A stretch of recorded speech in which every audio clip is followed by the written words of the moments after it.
It's not just Nicole Richie and Paris Hilton who are famous enough to get their hands on the new Sidekick.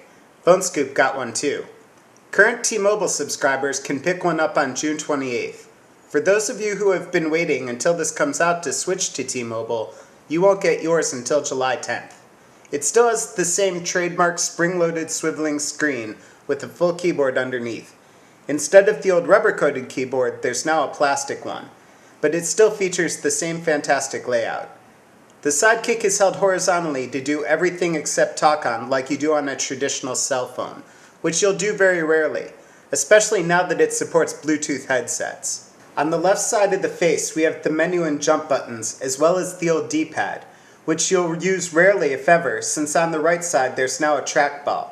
It's surrounded by the Sidekick cancel and OK keys, as well as send and end keys. The trackball is responsive and easy to use, and we found ourselves zipping around applications and menus with it in no time. On the bottom are the volume keys and the power button, as well as the headset jack for stereo headsets. The Sidekick 3 now has an MP3 player. On the right side are the USB and charging ports, and on the top are two shoulder buttons, which are most often used when taking pictures. The camera has been upgraded to a 1.3 megapixel, but it still has a measly flash. The back cover is now removable.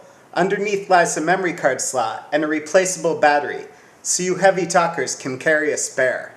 It's hard to say whether it's the snappy spring-loaded hinge or the keyboard that lies beneath it that makes the Sidekick so popular. The keyboard is well laid out with huge keys. It has an actual row of number keys, which is oddly rare on QWERTY phones, and easily accessible internet punctuation like @ and dot. Since many of the first people to run out and buy a Sidekick 3 will be Sidekick 2 owners, here's how the two compare. Side by side, the 3 looks a lot smaller than the old blocky 2, but when we stack them on top of each other, whoa, there's not much of a difference, is there? From the top they look the same, but you can see the 3 isn't quite as long. They're almost exactly the same thickness, but notice that the 3 is tapered at the edges. It doesn't have the PSP-styled grips like the 2. The big difference is the width.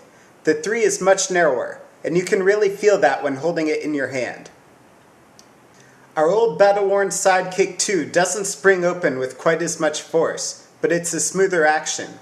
The 3 springs open with gusto, but there's a lot of rattling while it does. The keyboards and the keys are the same size and the same layout. We prefer the nice sticky rubber of the old Sidekick 2 keyboard, but have talked to many others who prefer the smooth flow of the one on the 3. It's personal preference, I guess. Sure, it's nice that the new Sidekick is smaller, but if you're a Sidekick 2 user, what you really want to see is how much faster the new one is. Well, we've arranged a little test to show you just that. We opened up both browsers to the same page. Now we're going to visit our bookmarks and load Engadget. We would have loaded Phone Scoop, but it doesn't look so hot on the Sidekick. We're working on that. We'll even give the Sidekick 2 a head start. Ready? Go. Now they're both off, asking the server for the same web page. No difference so far, right? But just wait. The server takes the same amount of time to process the site request, regardless of the network's data speed. But once the phones start downloading the website, that's where the speed increase is visible. Oh, we have a response. Is it the same? Oh no, watch the Sidekick 3 go as the Sidekick 2 just crawls along. The Sidekick 3 has already loaded the page and is running the JavaScript, while the Sidekick 2 is still trying to download all those pictures Engadget likes to put up.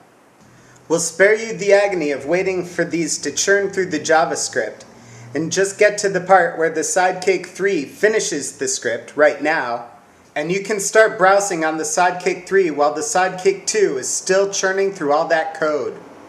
A music player is what the Sidekick has needed all along. After all, it's pretty hard to believe that all the rappers use a phone they can't actually play their own music on. Drop MP3s onto the memory card and you'll find them sorted here for you. Everything is sorted by ID3 tags, which is nice. But getting to the music you want isn't quite as intuitive as on an iPod. It takes an extra click or two to dig down and get the music playing, but once you do, it's pretty impressive. Just note that the cancel button, of all the keys they could have chosen, is the play-pause key. The default volume is pretty soft, but the music player volume can be adjusted separately from the rest of the phone. So we're going to turn it up and let you listen to some Jimmy Edgar while we attend to these IMs that have been nagging us in the menu bar the whole time. The music player, like everything else on the Sidekick, keeps working even when you switch to another application.